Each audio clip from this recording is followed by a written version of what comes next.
potential for the greater good of society as a whole. Mr. Montero has traveled and lived in most parts of the world. He operates between Cyprus and the Middle East, multitasking as the Chief Operating Officer and as a renewable energy consultant for renewed solutions. His innovations in the field of subsurface irrigation systems to save water and a hard water conditioner.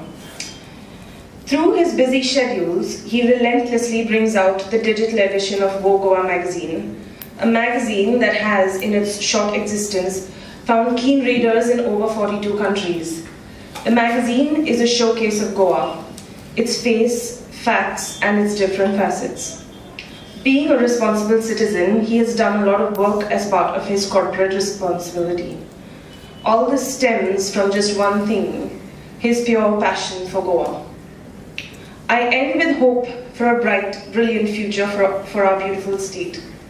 To quote an appropriate excerpt from Professor Teotonio's book, "One guarantee the Goans can always have is that fresh inventors will arrive to replace the older ones.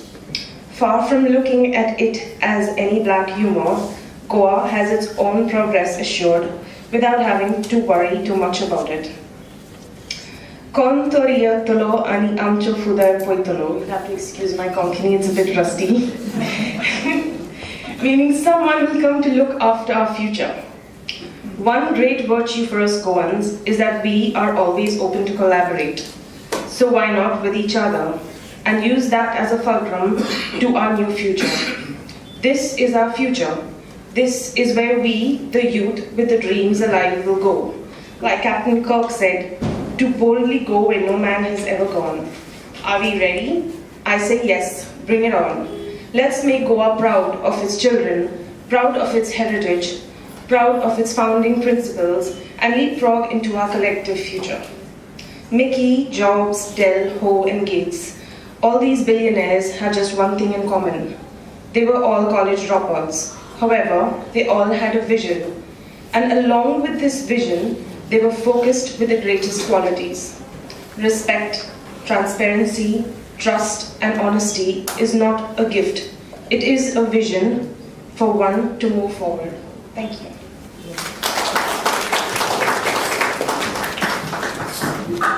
Thank you, Ms. Pace. I don't really know how one defines youth. I believe it's all in the mind, so all of us here benefited from your talk. In Goa, we always keep our fish last, whatever tastes the best on the plate. And Mr. Edward Falero, a veteran politician, an MP for Goa more than 5 times, recently more famous as the Commissioner for NRI Affairs, appointed by the government of Goa with the rank of a cabinet minister. He has been the Union Minister for State for External Affairs twice, Union Minister of State for Chemicals and Fertilizers and Ocean Development, Electronics, Parliamentary Affairs. He has been on a number of national and international governmental bodies up to the UNESCO and the United Nations. We are indeed grateful that Mr. Falero has graced the occasion today despite his ill health. His spirit is ever young. So Mr. Falero will speak from his chair, and I present before you Mr. Eduardo Falero.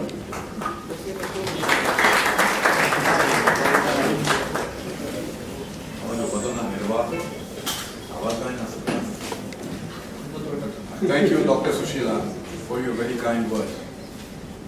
Ladies and gentlemen, I am honored, it's a pleasure and a privilege to be here on this occasion of the release of the book by Professor Dr. De Souza.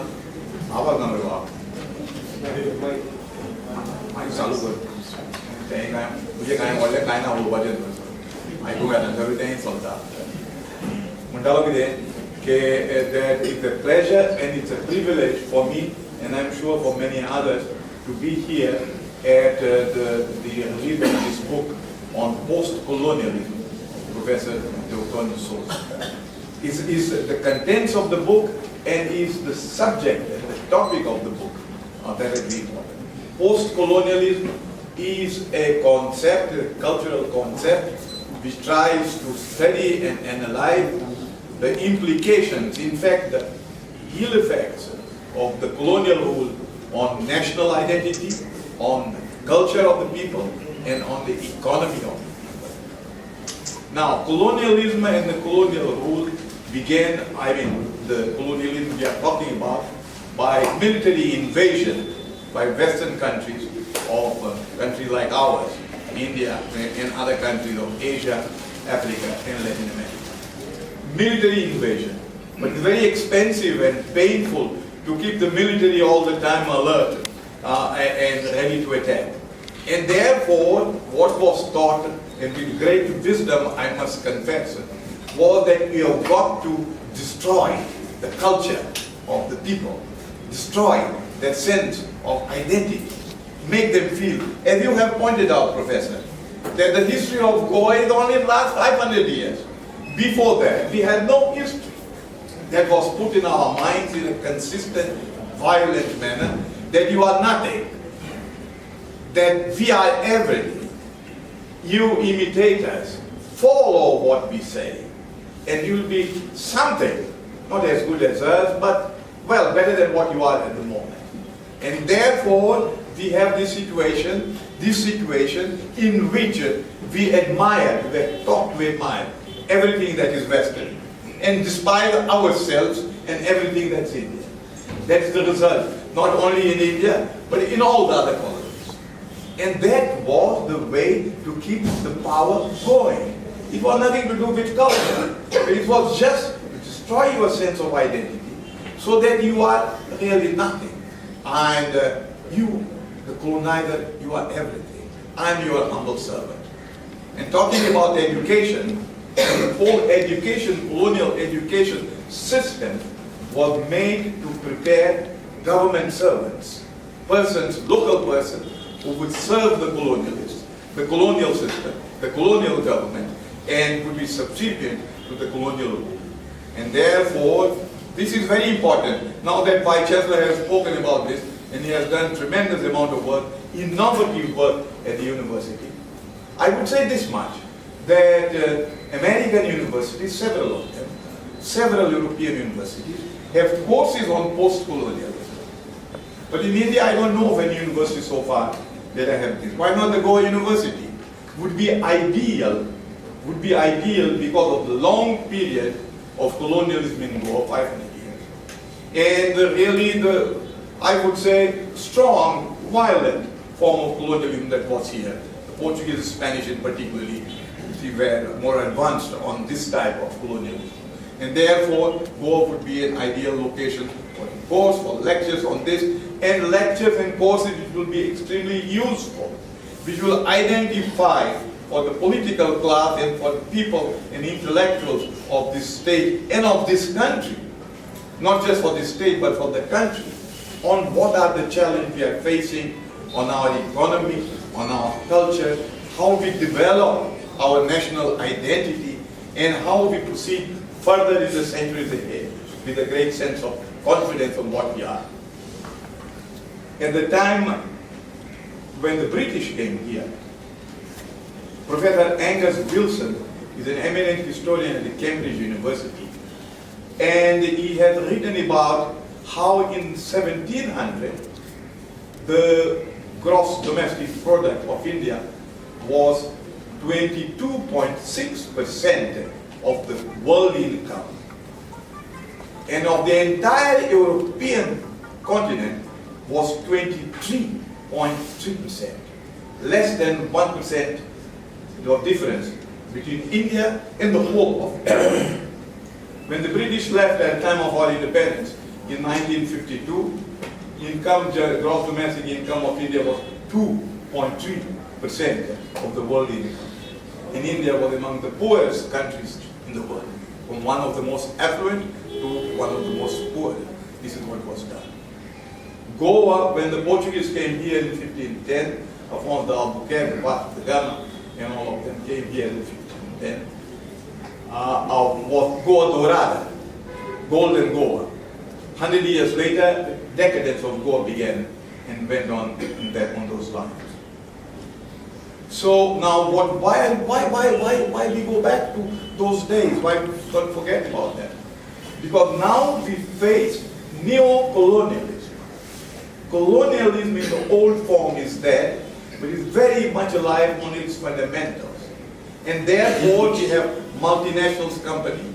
We have aid being given, cooperation being given with us, by which way they take much more, the Western countries, Western economies, take much more from these countries than what we get from it. And again, we have the cultural dimension.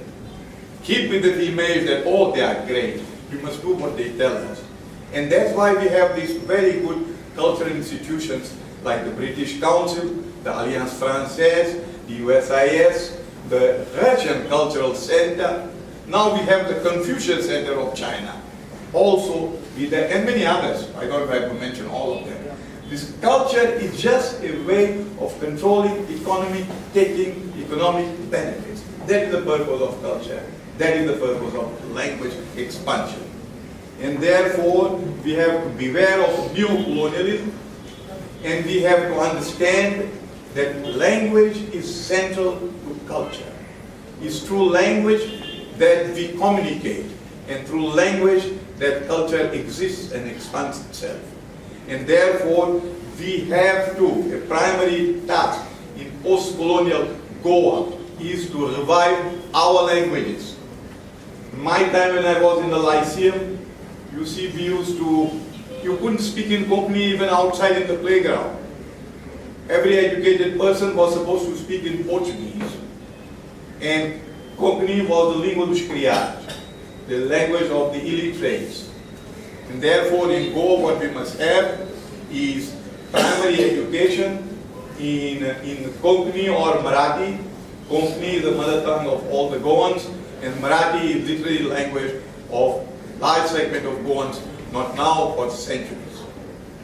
Don't be under the impression. I myself studied in the Portuguese medium, and suddenly, when after liberation, shifted to English. Well, it was difficult for me to read that. It would take me a day to read a page of the book. But at the end, I got quite well. Madam, I am with you. I was also first class first. I mentioned this very embarrassed.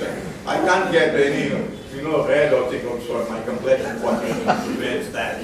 But then I mentioned this to say that just because you study in Konkani or Marathi, you are not going to suffer in your further education or in your further life. In my time, Vice Chancellor, I had colleagues just like you, who studied in the Liceo and they had done the primary education in Marathi. They were as good students, if not better, sometimes, than those who had studied through the Portuguese medium throughout. And many of them are still around. They were ministers in the government of Portugal. They were judges of the Supreme Court of Lisbon and senior advocate in Supreme Court of Lisbon. I don't want to mention the name. Professors, university professors in Portugal and all over the world. I have one with a friend of mine who's an American university, California University.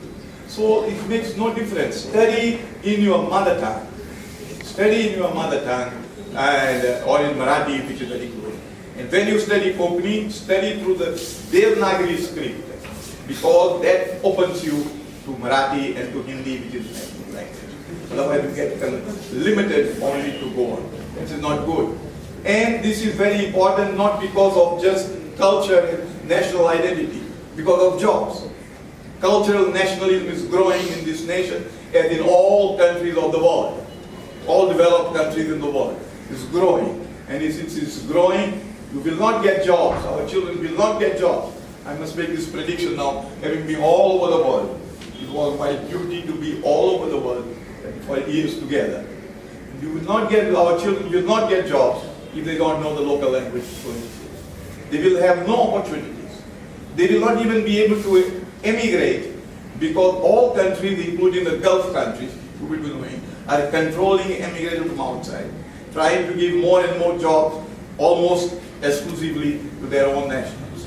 So look at the future of your children, and therefore it is important, number one, that education in Konkani should be a quality education. We must have an institution to teach teachers teach in company. So they have good quality education in the company. Number one. Number two, sensitize the parents.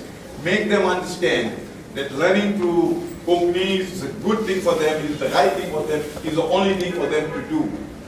And there are a lot of institutions for this purpose. There is a West Center of Culture, West Zone Cultural Center, under the Ministry of Culture. Unfortunately, Minister of Culture is a good friend of ours, a good friend of mine, and an MP from here, Mr. Sripad Naik. He will be very happy to do the needful in this manner. There are private institutions like Speak Mackay, like Intact, who educate children about our cultural heritage, motivate them. Let us make use of all these things and keep education at the center. Education is crucial. The mind is crucial. The body keeps collapsing, as you can see just in front of you. But the mind, inshallah, remains strong. Thank you very much.